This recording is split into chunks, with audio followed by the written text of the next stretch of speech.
Hello everyone, my name is Sean. I have a Go Discover from Hobby King. It's taking me roughly a week to actually get all my equipment inside of the fuselage, the wiring and everything, to basically the way I want it set up. I've had a problem, a small problem, and some of you guys have probably experienced the same problem.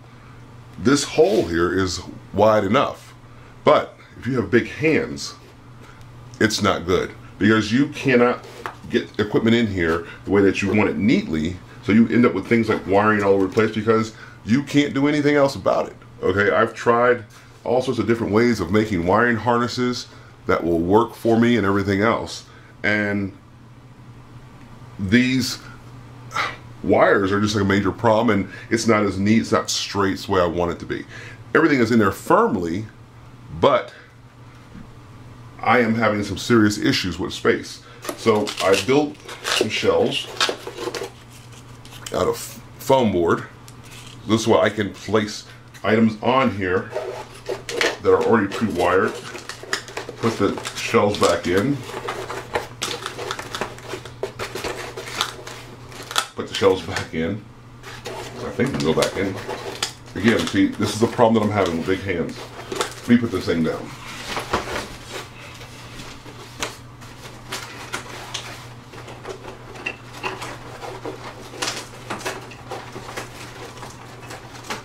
Found my problem.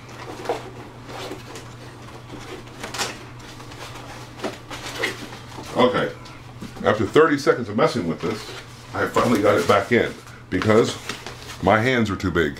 I cannot get my hands in there to set my equipment in there properly.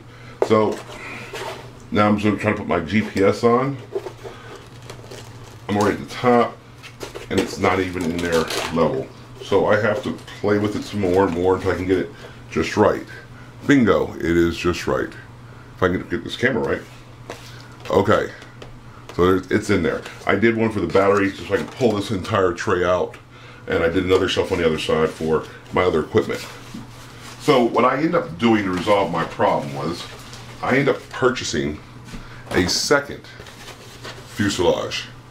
It's the same problem, hand and hole.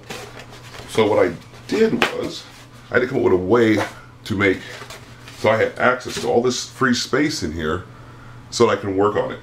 So what I did was I put magnets here, 4 magnets here. I'm gonna probably end up putting another 2 here and maybe another one here, 1 here. This way it's firmly together. And I hot glued, I made the hole a little bit larger so the magnet could sit in there flush with everything. Then I took some regular everyday washers from Home Depot, or you can get from Lowe's or whatever, and I hot glued them in to the little already there's an indention here. Let me see if I can get this a little closer. There's a little small indention. Make sure the washer is no bigger than that. Okay, you come a ½ inch from this corner over, and then that's where the edge of your washer is at, and you create a small indention there. Hot glue your washers in. When you do that, what's amazing is, it's not amazing, it's magic. Okay, your fuselage goes together nicely. Okay, and with this method, you have roughly 4 pounds of pull pressure that you have to get to separate this with. Okay, so this makes it a nice sturdy connection. Now, to improve this connection, what I did was I placed some Scotch mailing and storage tape. I found it to be stronger than everything else, and it's because it's clear, it serves my purpose. I first lined the seams with the tape. I covered it completely so this way it would never come apart, and then I took a razor and I sliced through the clear tape.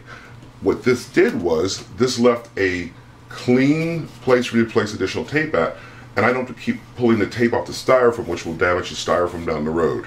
Okay, most of us know that if you put tape on styrofoam and you try to pull it off, it's going to pull pieces of the styrofoam off. Don't do that. Do it this way, leave that piece on there, so when I need to go put something else back on here, I can take a piece of tape and I can put it over here. As a matter of fact, give me 1 second, we'll put a piece of tape on there. Now, I did not do that with this.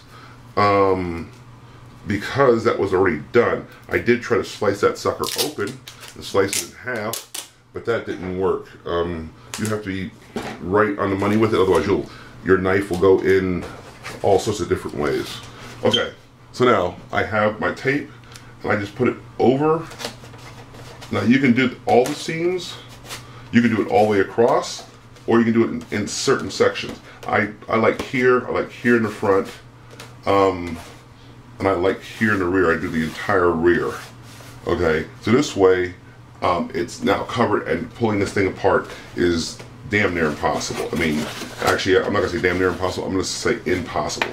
This is not coming apart. Okay, this is only one piece of tape on this side. Now, if I imagine if you had the tape on both sides, you will not come apart. There will be no air seepage or anything else. But I wanted the tape to cover all the seams, this way there was no possible way for any additional air to get into here and have it come open. Now, the front section, you do not have to put tape on to seam it. Now, you can probably put a piece of tape here if you want, but on the inside, right here at this seam, but that means that you have to take out your gimbal. It's not worth all that. Leave this alone. Your gimbal housing will actually keep this together. Okay?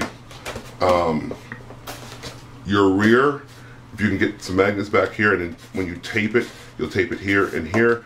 Your first initial taping, then you put your second tape over for security, and this will all stay nice and secure. Okay? So I'm hoping that this has helped you guys, like it has helped me, resolve a problem that some of us don't even think about, that we need to do something different. I'd like to thank all the people who have done videos before, and I've taken a lot of their ideas and used them and then modified them to my benefit. And I appreciate you guys watching this video. If you have any comments or thoughts or suggestions, please feel free to post them online. Thank you.